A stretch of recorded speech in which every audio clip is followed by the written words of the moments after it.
Welcome to Turning Pages, a series of in-depth conversations with authors about their works.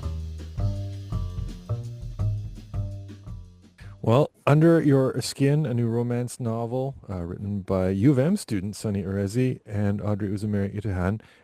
Audrey, are you also a U of M student? Yes.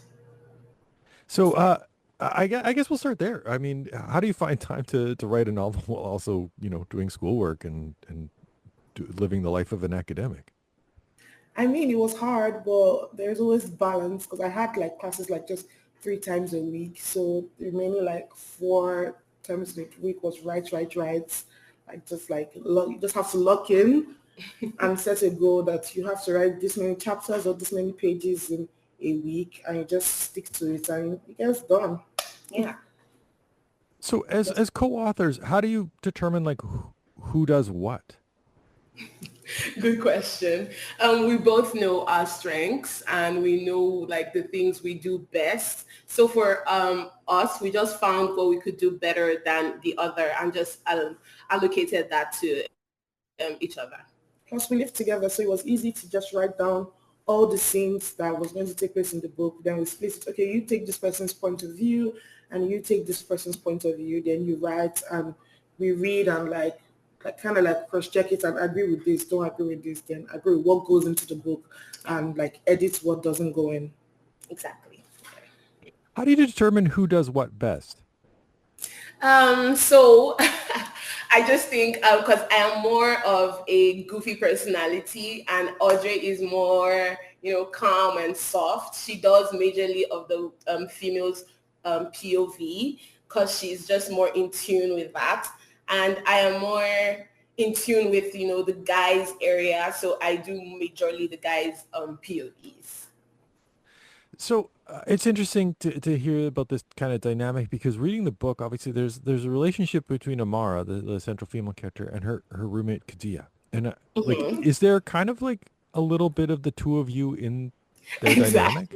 For sure. Exactly. For sure. I would say Audrey is more like Khadija, while I am more like Amara. Just that vibe.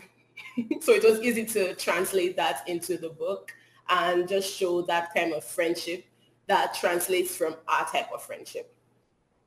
So then when in a situation where like Amara is maybe like getting a little tense or, freaking out about a situation, Khadijah's like talking her down, that rings true because it's something the two of you have had as a dynamic? Definitely. Yes. Definitely all the time. She's always like my sounding board, just the way Amara had Khadija as a sound board. So if anything goes wrong or anything happens, even if I'm just walking on the road outside, I'm like, oh my God, I bumped my feet. So that's just how the relationship between Khadija and Amara just became a more solid dynamic just because we had the same type of dynamic. Yeah.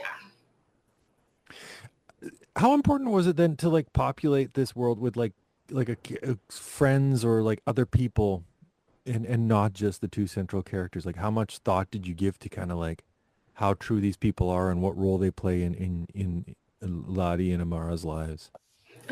We didn't just want a scenario where it's just going to be the male character and the female character just having conversations all through. We wanted other characters to be able to reflect what the main characters were thinking of at the time. So with Ladi, we had his friends. With Amara, she had her own friend, her uncle.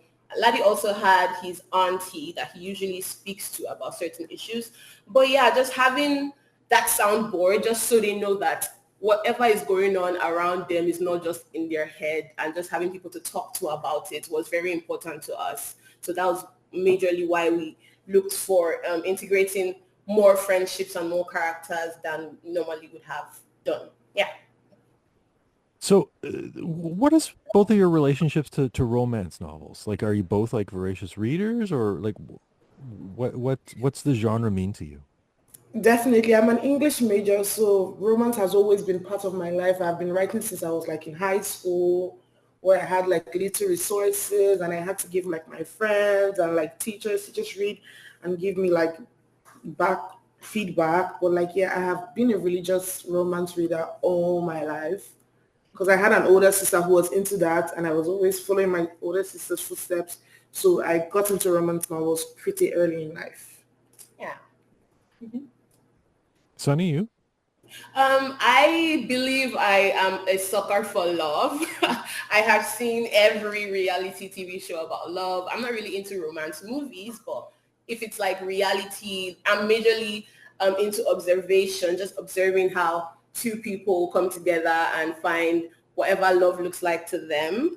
And yeah, it was just an opportunity when Audrey brought it to my table, like, okay, let's do this. Let's do this novel. It was an opportunity for me to bring in all my fantasies into play. So yeah, I think that's that's where I come in the romance aspect. So you're not as much into the scripted stuff as the reality-based love. Yes, I think I'm just more into letting people do what they do and just observe. Like, I think I love people watching generally. So just when people do things and I'm able to observe them and observe their like do's and their don'ts, it just gives me more data, and I translated that data into the romance novel. Yeah. So if you're not kind of necessarily into the genre of like the romantic fiction, then are you kind of playing off each other in terms of like, Audrey, are you kind of more into some of the tropes and kind of the beats and stories that you would expect versus, Sunny, are you coming at it kind of more pragmatically about like, oh, when I see this in real life, it doesn't play out that way? Yeah, I definitely think that's a dynamic we both have. Like, if something happens, like if Audrey is like, oh, we can do this like in this manner, and I'll be like, oh, I have observed this kind of situation look more like this and like this. So that's data we can definitely adopt and adapt into the book. So Audrey, when you brought the idea to Sunny, like what was the kernel of like the story? Like what parts were there from the beginning? Honestly, this whole idea came to me in a dream. It came to me in a dream, and I went to her room and I was like, oh, I just had this dream about this and this. And as I was telling the story, she was adding her own bits and pieces. And before you know, like the idea was formed, but the genesis of the whole thing, I knew like it had to be like enemies to lovers. I knew that was one thing for sure that I knew. And from there, she started adding bits and pieces. And we decided to make the story based in Nigeria. And that's just it. Like enemies to lovers was the whole core of the story from the beginning. So deciding to base it in Nigeria, I mean, obviously, both of you, like here in North America, Amara like leaves North America and goes to Nigeria. Like, how important was like kind of place and like her kind of being in her home country, but not like part of kind of where she grew up? I mean, it was important because that is our reality at the moment. We are looking towards moving out of North America to like establish our brand and our business and stuff back home. So it was important to us to write something we relate to as much. I felt like if we're writing her staying in North America because we hadn't lived that experience, it might not be as authentic because we haven't worked the 9 to 5. We haven't been in the corporate world in North America, but at least back home in Nigeria, we had more of a semblance of how things are done there, and that was really important to us because that was what we could relate to at that time. Setting it in the music world, like, do you have a connection to the music world, or was that just something where like there's kind of a little bit of glamour and that allowed you to kind of write these big scenes and concerts? Yeah, so the original idea went off of a popular rapper. He's called Ladipo in Nigeria. So it's almost like it was a fan fiction type of energy. So it was no brainer setting the location in the music world, just because the main character, the male, was written off of a Nigerian rapper in Nigeria. So yeah. So there is an existing Ladipo. The laddie though is not that guy. No, he's Ladipo, and we just switched this up a little bit and called this guy Oladipo. So it gets the laddie vibe in between, and that's just how like we ran off with it. But it's meant like as an homage, not like this is like a character like that guy would be. Yeah, it's a fictional one just because we don't really know how the actual Ladipo is. But this is a reimagined Ladipo. This is who we imagine Ladipo actually is. So we wrote something based off of that, but straying very far away at the same time from what the original rapper, like what he is like or who he is. So we just wrote something based off our own knowledge of what he should be like. So I was interested to know, like partway through the book, it's revealed that he himself was in North America and then went back to Nigeria. That like he has a trajectory that's similar to Amara's, where like he's looking for success in the music industry and wasn't even pursuing the music industry when he was living in North America. How like is that tied in any way to the Ladipo, or is that completely like something you two invented? Yeah, that's something we completely invented. I have no idea about the life. We intentionally didn't do too much research into like his actual life, so it wouldn't bleed into like the fictional character. So that was something we made up totally to just give him a backstory. Yeah. So speaking of research, what research did you do? Sorry? So speaking of research, what research did you do for the book? We listened to a lot of his music. So I am his fan. I know a bunch of his songs already. So from the kind of songs he writes, it just gives me an entrance into how he thinks and his world. So for Ladi, that was majorly the research we did, just trying to learn a bit more about like a rapper from Nigeria. So listening to his songs and just comparing his person that we know of, like from what we know online, to every other rapper just based in Nigeria generally, and just getting all that data and making a whole character out of that. Yeah. So did you do research on like the music industry in Nigeria as well? Like, because obviously Amara's like a talent manager, and so you get kind of like the back room and not just the performer. Yes, we did that. Like there's a popular record label called Mavins. So we went on their Instagram. We just like Googled them and just see how things are run. And like we're on social media, we see the glitz and glamour. So it was just obvious to put two and two together to just create sort of like a personality for her. Obviously, we already know the things that like a general manager has to do to ensure the success of so and so. So we just added like bits and pieces of what we saw on Instagram of like events and things we saw on Instagram to just create her personality and her job description. Yeah. Right. So that gives you kind of like what she does, who she is. And like you said, the thrust of this is enemies to lovers, right? Yeah. That was kind of like the first dream that you had, Audrey. How do you then kind of create like the roadmap for what they have to go through to get to that final point? So we knew we needed them to we needed them to be enemies, but not necessarily say things to each other they would not be able to come back from. And what that looked like to us was just having them disagree on their decisions, like major decisions that Ladi would make just without thinking much about it. Having Amara in that dynamic, who is someone that is somewhat of an overthinker, and just like she poisons herself as someone who makes the right decision all the time. So having them just come together and like clash and bash heads was very important. But having them also understand their personalities and just spend time with each other, soften their, how would I put it? Soften their resolve to the love part of the story. And if you also notice, there was a point where they both had to go their own separate ways, just because I know that from a person-to-person perspective, people don't come to the same resolve at the same time. So we had to get them to separate first, find what they truly wanted for themselves before we could bring them back together. So that was very important in the transition from the enemies to the lovers part. Yeah, obviously, you know, Laddie's ex comes back into the picture, and meanwhile Amara is kind of like has a dalliance with someone who, you know, would make her mom happy. Mm-hmm. How much thought did you give to kind of like, you know, parental approval and like, you know, like Laddie's more of the bad boy, right? Yeah. So Amara is the first daughter in an African home. So she definitely seeks her parents' approval. And on paper, Jabari is everything her parents will approve of. He works a 9 to 5. He's established. There's a clear path for her future. But Laddie is the bad boy, so she definitely knows that although that's what she may want, that's not the path that, as a first daughter, she should go for.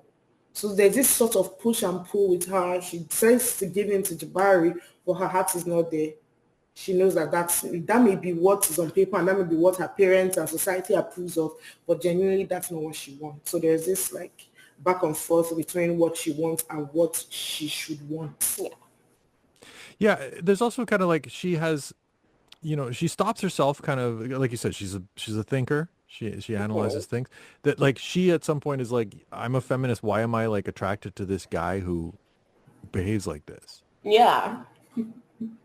How important was that kind of like schism or like thing that she has to wrestle with? I think just because she thinks about everything very deeply, she saw like her being in like, or her being attracted to Laddie as something that deviates from her values, because he's a flirt, he smokes, he's just very lackadaisical about everything. And that is like, he's very type B and she's very type A. So that was something that did not mesh really nicely. But yeah, it was very important to show that aspect, just so the contrast between two of them can mesh pretty well at the end, just because Laddie has things she doesn't have and she has things Laddie doesn't have. So there is this attraction based off of, I wouldn't say jealousy, but some sort of envy that he's able to live that kind of lackadaisical life and he's still a very happy person, while she has to be more poised, more guarded, and she's not as happy as she thinks she should be. So yeah, that's a very interesting dynamic that we were able to explore. So speaking of dynamics, obviously there's the they work together. And Yeah. like, did you wrestle with like having a like relationship like this within a work environment? Like, is there's certainly obviously a point in which they're in a closet that like, would be an HR violation. Yeah, of course. Which works within the story, but like, did you think about like whether that was something you should write her doing? I mean, yeah, she definitely shouldn't have done that. But at the end of the day, that was a moment of vulnerability and where she was just like, yeah, to heck with it. She has been on this she has been on the straight and narrow straight road for her whole life. It wouldn't hurt to deviate from that part a bit. She definitely shouldn't have done that. But I guess it's just a decision that both of them made, and it was like, yeah. And I think it also goes to their dynamic as well. Laddie is the kind of person that would make that kind of decision very easily. And Amara making that same decision as well is almost like the vibe of, I want to be this crazy person, but I can't because this is who I am.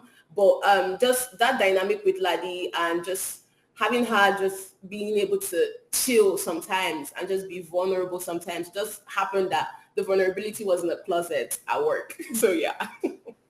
Yeah, like it serves Lottie well, like when she's like, hey, don't release this track with this problematic rapper, right? Like that, like she gives some thought to certain things, but then he kind of forces her to like abandon thought at sometimes. Yeah. And it works because she is the same as Laddie, but I feel like she's just stuck in this box that she put herself in. If she was more lax about the track, it would have been like probably a good number, raking song, but she's just very in her box. And Laddie understands that. So sometimes they just give in to each other. Sometimes she gives in to what he says. Sometimes he gives in to what she says. And that just shows their attraction, their respect for each other at the same time, even though they butt heads all the time. They just know that this other person is not making this decision because they hate me or out of like spite. Exactly. It's majorly a mutual respect thing. And the times she takes the foot off the pedal, it's still okay because, I mean, apart from that one time where someone else leaks the song, she was able to express herself to Laddie and he understood her. And even when he wants to make a decision that she's going to back off of, it's something where he had already explained the context. So given that they used to butt heads all the time, they still had this mutual professional respect for each other, which was very important at the same time to show. Yeah, I guess in saying about that song, like he comes to the realization based on like being oppositional to her early on that like she has a point and accepts that point. Yeah. So in terms of like bouncing back and forth between the two of them, how much like did you have to keep track of like who was where in kind of their feelings or like the like narrative of the plot and the relationship? Like how much did you have to kind of like keep tabs on both of the two of them? We did that a lot. We had a spreadsheet where we broke down each characters, like we broke it into like twos and threes. At the beginning, we knew they had to be enemies, and this had to be her character to show this. Then at the beginning, at the middle, she began to soften up a bit. So that will reflect in her actions, like when she was on a date with Jabari, leaving Jabari to go hang out with Laddie. Her resolve was beginning to soften at that moment. And at the end, when she realized that, oh, she was actually in love with this person, she was already soft at that point. So like it was easy keeping track, but we just had to make sure that her actions at that point her behavior reflected her actions so the readers could keep up with where each person was in their journey towards finding each other. Speaking of keeping up with things, I notice obviously you pepper in your Yoruba words and phrases, and then at a certain point there's Igbo as well. Yeah. How important was it to kind of like for verite or for like placing these people that like you put some stuff in there that maybe not everyone would get? Yeah, this just goes to show again that they're in their own world. For an African, for majorly Nigerians, we speak not just English, we speak like Yoruba, like you mentioned, and Igbo as well. And Amara being an Igbo babe, Laddie is Yoruba, so he's not even from the same tribe as she is, but he picked up on those words just to show the extent he would go to want to be with her. And that's why when he was saying all of that, she was like, oh my God, what are you even doing? Just because that's something that's very common, but for someone of another tribe to intentionally want to know what your language is and say certain things to you in that language, it just shows another type of affection that Laddie went the extreme to show to Amara. And that was another moment that softened her up as well. So it's meant to be like a character thing and not just like a language thing. Yeah, it was just meant to be, it was just meant to show the extent Laddie would go to want to be around her, to know more about her, and literally be in her skin, you know? Yeah. So yeah, well, it was very important. Speaking of, obviously the title's called Under Your Skin, and like someone could be under your skin in a good way or a bad way. Was it intentional that like this could go either way? Of course. But if you read the book, you would know he was getting under her skin, but it was majorly from a point of attraction. He never really did anything outrightly bad that would make her like, you know, like physically vexed or something. It was majorly the attraction she got that translated to a bit of annoyance. So anything he would do would be like getting under her skin. So yeah, it just like was an itch she just wasn't able to scratch. Well, eventually she scratches it, and I was curious about writing sex scenes. Like, Yeah. is that any harder than writing anything else, or like? It is way harder, honestly, because your imagination has to be at the forefront of that. Like, you have to go wild depending on how vivid and how explicit you want it. So it's definitely harder and awkward to read to your co-author. But yeah, it definitely is, I would say. Yeah. Did you like talk about kind of like how far you would go in terms of writing these things, or did like one of you just like go away and come back with it and be like, hey, here you go? We talked about how far, we talked about how well, we talked about what would happen from the first kiss to when she walked out of the closet, for example. We talked about everything, like what positions they'll switch into, how long they'll last in there. So yeah, we talk about everything. We have to become this character and be in that moment and be like, okay, how would Amara react? What would Amara do? What would Laddie do? And yeah, that was just able to give us perspective on the characters and just go the mile with the sex scenes. So having done this book together, like, is this something like you foresee like a series, or like re-exploring like a different set of characters in this, universe, or just in the genre? Yeah, there's definitely a series. We have the other one in the works. It's called 1+1. That story follows Khadija and her own love story. We also see a bit of Ladi and Amara there, but there was a time jump. So we'd seen them get married. We've seen them with their children. And yeah, just having that time jump and focusing on Khadija's story is another part of the series. So yeah, there's definitely a second book. Was it just that you enjoyed writing Khadija so much you wanted her own story, or? Yeah, she was a character. I feel like she was almost everyone's favorite character because Ladi and Amara was getting under a lot of people's skin. Yeah. So we got a lot of Khadija is our favorite character. We want to hear more about Khadija. We want to hear more about, and we're already like coming up with another story. So we're like, if everybody wants so much of Khadija, why don't we just make her the main character of the story? Yeah. That was literally. Well, that book's still to come, but Under Your Skin out now. Audrey, Sunny, thanks very much for joining me on the program and talking about the book. Congrats on its release. Thank you so much for having us.